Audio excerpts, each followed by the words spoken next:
Number 14, a change of plans.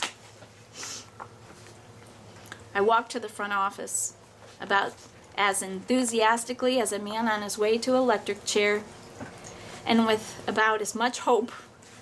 I was ticking like mad, blinking and gulping. As I stood in the waiting room, the school secretary, Mrs. Hancock, walked out of Mr. Dawson's office. She greeted me with a smile. "Hello, Michael," she said. "Mr. Dawson will be right with you." I swallowed.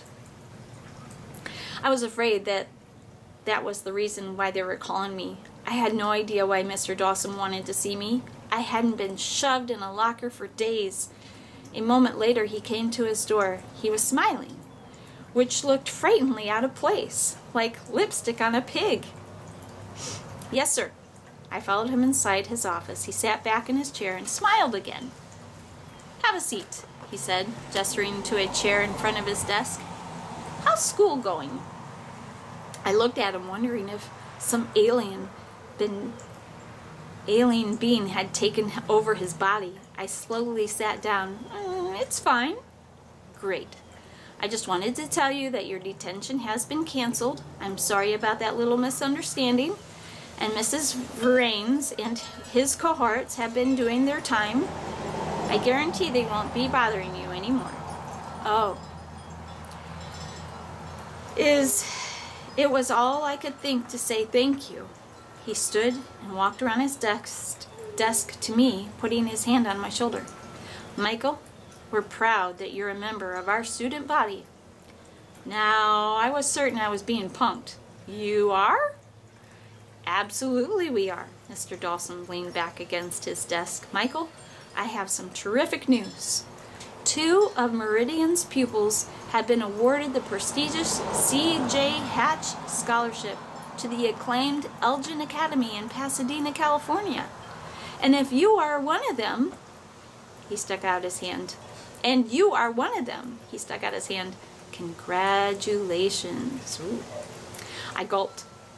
How had they found both of us? I timidly offered my hand. When I could speak, I asked, "Why me?" "Why not you?" Mr. Dawson said. "Elgin Academy selects their elite student body using a closely guarded process that involves scholarship, citizenship, and character. I am told that this is the first time in the Academy's illustrated history that 2 students have been invited to the Academy from the same city, let alone the same school. We are very proud indeed." I don't know what to say. "Say hooray," he said. "This is the chance of a lifetime. The Academy's board will be contacting your parents directly and extending the offer. I'm certain that they will be as proud and as excited as we are." "It's just my mom," I said. I was suddenly very afraid for her.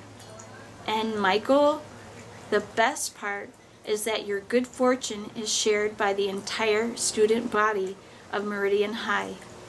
If you and the other student accept this remarkable offer, the school will be given a $200,000 grant to use however we see fit." $200,000?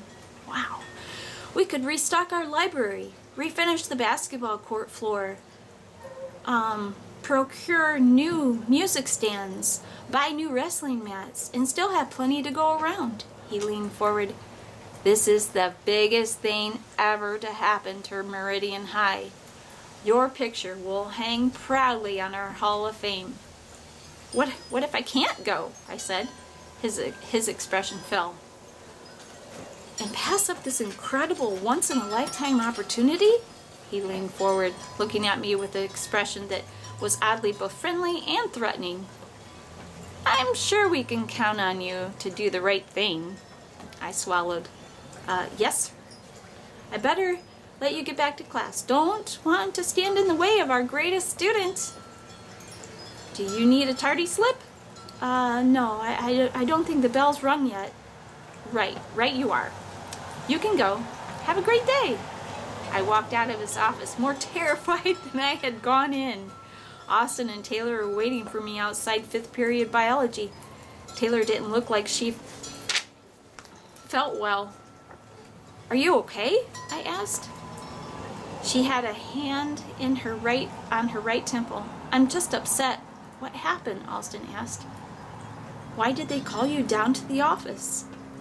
I was still processing everything, and I didn't want to upset Taylor any more than she already was. I'll tell you later." Austin's brow furrowed. "Did you get in trouble?" "I'll tell you later," I repeated. "Let's just go to class." Taylor said, "I need to get my mind off of this." "Good idea," I said. Taylor didn't say much during biology. Actually, she didn't say anything. She looked like it was all she could do to not go running out. More than anything, I wanted to reach over and hold her hand. I didn't blame her for being afraid. I was afraid. Actually, I was terrified. I had no idea who those people were and what they would do. I met Taylor in the hallway after class. "Are you all right?" She nodded, but said nothing. Austin walked up. He looked as nervous as we were. "You remember the plan?" I asked Taylor. She nodded again. "Okay," I said. "We'll pick you up at 5. I'll meet you at the front of the school," she said. "Are your parents home?" I asked. "They don't get home today until after 5. Why?" "Just in case my mother needs to talk to them." "I hope not," she sighed. I'll see you later." "See you." She turned and walked off to the gymnasium. Austin and I walked the opposite direction out of the school. We hadn't even left the schoolyard when I said to him, "I don't feel right about this. Maybe we should stay with her." That would seem weird. "So?" "If she wanted us to stay, she would have asked." "Yeah," I said, "you're probably right." "So what did Dahlstrom want?" "I've been offered a scholarship to Elgin Academy." Austin blanched. "Oh no." "It gets worse. They bribed Mr. Dahlstrom.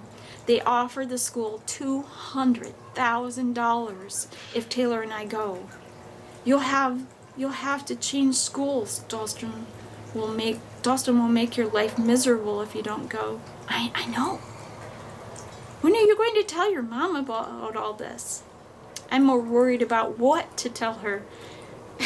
If she wants me to go." "What if she wants me to go?" "Is that bad?" Austin said, shaking her head. "Really bad. That is bad." We walked the rest of the way home in silence. My mother got home from work later than she had planned, just a few minutes before 5. She called as she opened the door. "Michael, Austin, you guys ready?" "We're over here, Mom. We're sitting in front of the television watching the Discovery Channel." It was Shark Week. "When is Taylor done?" "She has cheerleading until 5. "It's almost 5 now," she said. "We better hurry." Mom, Austin, and I climbed into the Toyota and drove over to the school. My mom pulled up to the school's front steps and put the car in park. "Where are we meeting her?" my mom asked. She said she'd be in front," I said. "Maybe they're running late," Austin said, "or she went back inside." My mother said, "You two run in and see what's up." I opened my door. "Come on, Austin."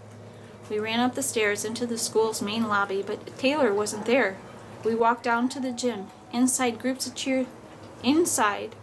cheerleaders were practicing stunts. I looked around, but I couldn't see Taylor. "Where is she?" "Austin?" "Use your Tadar." "She's not here," he said. "She has to be." "She's not." Mrs. Shaw, the cheerleader advisor, was on the other side of the gym. I walked over to her. "Excuse me, Mrs. Shaw. Do you know where Taylor Ridley is?" She looked up from her clipboard. "Taylor said she wasn't feeling well, so she left early." "She walked home?" "I don't know. She might have called her parents." "Thank you," I said. Austin and I walked out of the gym. "That doesn't make any sense," Austin said. "Why didn't she call?" Just then I spotted Taylor's friend, Maddie. She was wearing gym clothes and walking down the hall, texting. I called out to her, "Maddie!" She looked up and smiled. "Hi, Michael. How are you?" "Fine. Have you seen Taylor?" "It's really important that I find her." "She left practice early. She had a really bad headache." Did you see her leave? Yeah. How was she acting? Well, she was upset because of her headache. Was she alone? She looked at me with an idiotic grin. I'm not telling on her. This isn't a thing, I said. I looked at her phone. Look, will you call her, please? She never answers her phone. I'll text her. Great. Just ask her where she is. Sure. She thumb-typed a message. Less than a minute passed before her phone buzzed. She's at home. I felt some relief. Tell her I'm here to get her and ask if I should come over. She began typing. Her phone buzzed again. She said she's sorry she forgot to call. She's not feeling well and will have to pass on tonight, but happy birthday. She looked at me. I didn't know it was your birthday. Happy birthday. Thanks. I turned to Austin.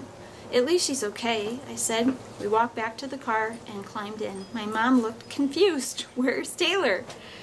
She went home early, I said. She had a headache. She looked as disappointed as I felt. That's too bad. Maybe next time.